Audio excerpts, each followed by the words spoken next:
Dalam Alkitab Indonesia, kata eklesia umumnya diterjemahkan sebagai jemaat. Terjemahan itu tidak sepenuhnya salah. Namun pertanyaannya jauh lebih mengganggu. Apakah dengan kata jemaat, kita tanpa sadar telah memperkecil sesuatu yang dahulu memiliki daya ledak sosial? Apakah kekristenan telah berubah dari sebuah perhimpunan yang mengkritisi kekuasaan menjadi kerumunan religius yang hanya menunggu dilayani? Dan siapa yang paling diuntungkan apabila gereja sibuk mengurus surga saja, tetapi diam ketika ketidakadilan terjadi di bumi? Inilah perang bahasa suci yang jarang dibicarakan. Selamat datang kembali di Marcel Josie. No filter, I got no filter. No filter, I got no filter. No filter. Kata Yunani eklesia bukanlah istilah yang sejak awal hanya hidup di dalam ruang ibadah. Dalam dunia Yunani, kata eklesia dapat menunjuk pada perhimpunan orang yang dipanggil untuk berkumpul. Dalam konteks tertentu, ia dipakai untuk sidang warga yang membicarakan kepentingan bersama. Namun, kita juga harus jujur, eklesia tidak selalu berarti parlemen atau sidang politik demokratis. Dalam Septuaginta, terjemahan Yunani atas kitab suci Ibrani, kata eklesia digunakan untuk menerjemahkan kahal, yakni perhimpunan umat Israel.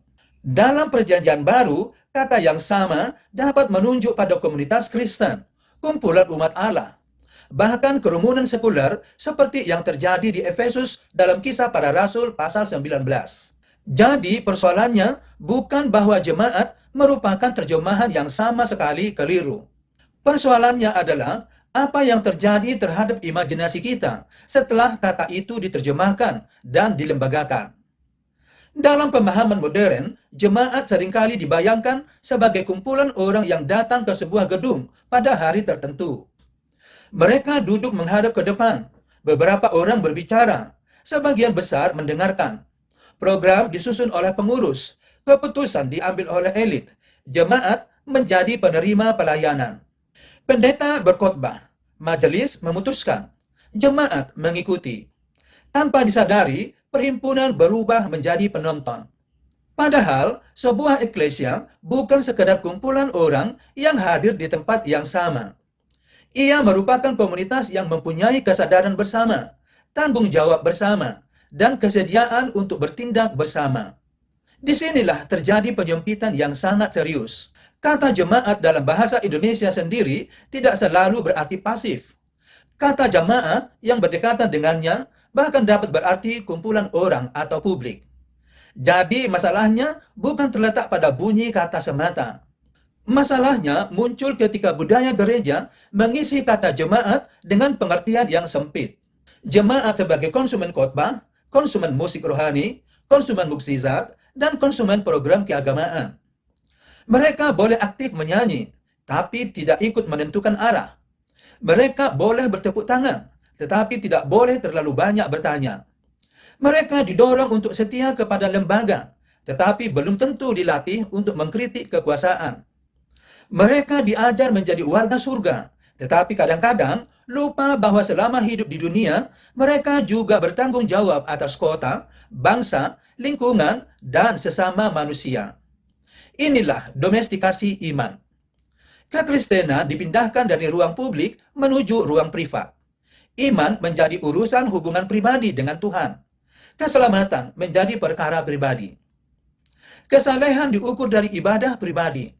Berkat dipahami sebagai keberhasilan pribadi. Sementara itu, kemiskinan struktural, korupsi, perampasan tanah, eksploitasi buruh, kekerasan terhadap kelompok lemah, kerusakan lingkungan, dan penyalahgunaan kekuasaan ditempatkan di luar wilayah iman. Gereja mungkin berdoa bagi bangsa, tetapi takut berbicara mengenai bagaimana bangsa dikelola. Gereja mungkin mendoakan pemimpin, tetapi tidak berani mengoreksi pemimpin. Gereja mungkin mengumpulkan bantuan bagi orang miskin, tetapi enggan bertanya mengapa sistem terus-menerus memproduksi kemiskinan. Agama akhirnya diizinkan menghibur korban, asalkan tidak membongkar mesin yang menciptakan korban. Lalu, apakah penyempitan ini sengaja dirancang oleh pemerintah kolonial? Disinilah kita harus berhati-hati.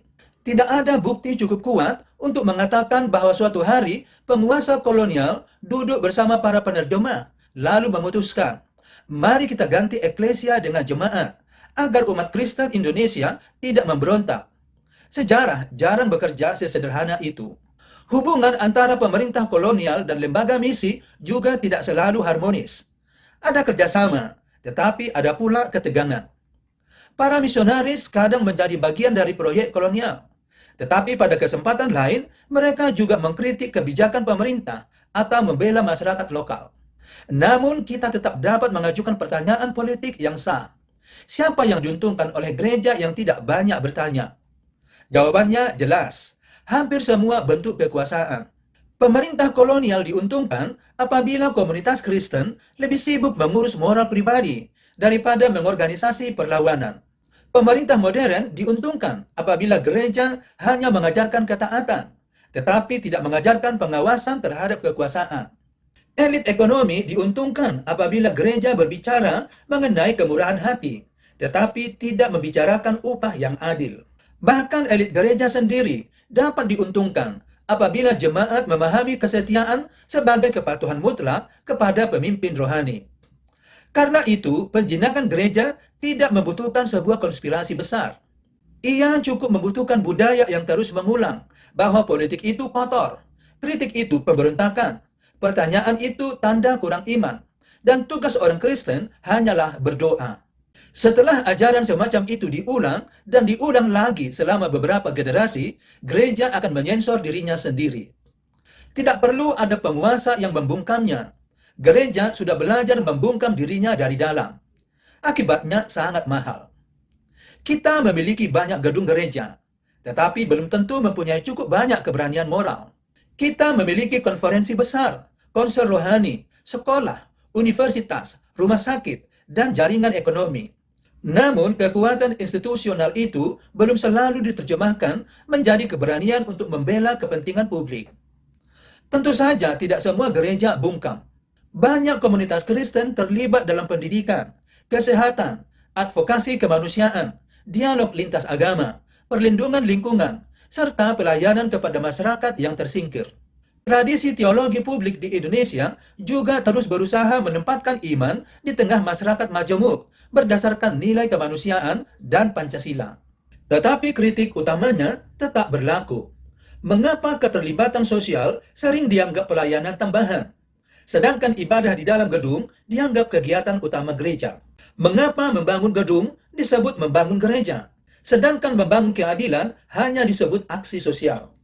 Mengapa orang yang menyumbang pendingin ruangan dianggap mendukung pekerjaan Tuhan, tetapi orang yang membela buruh, petani, korban kekerasan, atau masyarakat adat sering dicurigai terlalu politis?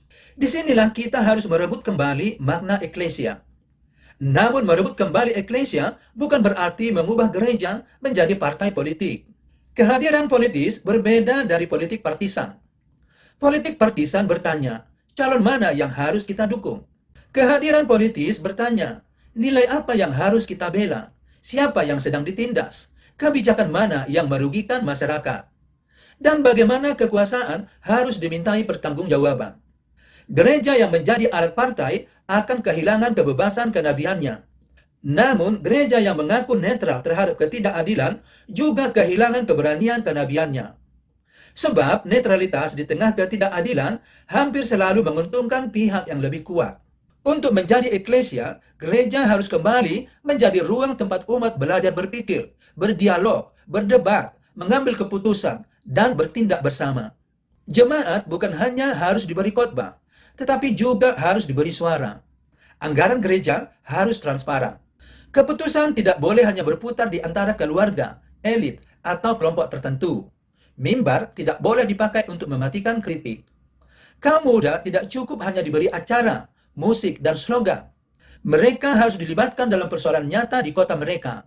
Kemiskinan, pendidikan, kesehatan mental, lingkungan, korupsi, intoleransi, pengangguran, serta masa depan demokrasi. Setiap gereja seharusnya berani bertanya, masalah terbesar apa yang sedang dihadapi masyarakat di sekitar kita? Siapa yang tidak mempunyai suara? Siapa yang tidak dapat mengakses keadilan? Kebijakan apa yang sedang melukai warga? Dan apa yang dapat kita lakukan bersama bukan hanya untuk meringankan akibatnya, tetapi juga untuk mengubah penyebabnya. Itulah eklesia, bukan sekedar orang banyak yang berkumpul, bukan sekedar gedung yang dipenuhi manusia, bukan sekedar kerumunan yang mengucapkan amin terhadap semua yang disampaikan dari mimbar. Eklesia adalah umat yang dipanggil untuk hadir, dipanggil untuk bersaksi, dipanggil untuk mengoreksi kekuasaan, dipanggil untuk membela martabat manusia, dan dipanggil untuk membawa nilai kerajaan Allah keluar dari gedung menuju kehidupan publik. Barangkali kata jemaat tidak harus dibuang, namun maknanya harus dibebaskan. Jemaat harus berhenti melihat dirinya sebagai penonton. Pemimpin gereja harus berhenti memperlakukan umat sebagai konsumen. Dan gereja harus berhenti menganggap dunia di luar gedung sebagai wilayah yang tidak suci. Sebab kekristenan yang hanya berani berbicara di dalam gedung bukanlah iman yang telah mengalahkan dunia. Itu adalah iman yang telah dikurung oleh dunia. Jadi pertanyaannya bukan lagi, apakah kita masih memiliki banyak gereja? Pertanyaannya adalah, apakah di Indonesia masih terdapat eklesia? Sebuah perhimpunan manusia yang cukup berani untuk membawa kebenaran ke ruang publik, menolak diperalat oleh kekuasaan, dan berdiri bersama mereka yang tidak mempunyai suara. Ataukah kita hanya memiliki jemaat yang rajin datang, rajin memberi, rajin berkata amin, tetapi terlalu jinak untuk mengguncang ketidakadilan? Tinggalkan pendapat Anda di kolom komentar. Mari berdiskusi dengan santun. Terima kasih sudah menonton. Sampai jumpa di video berikutnya. No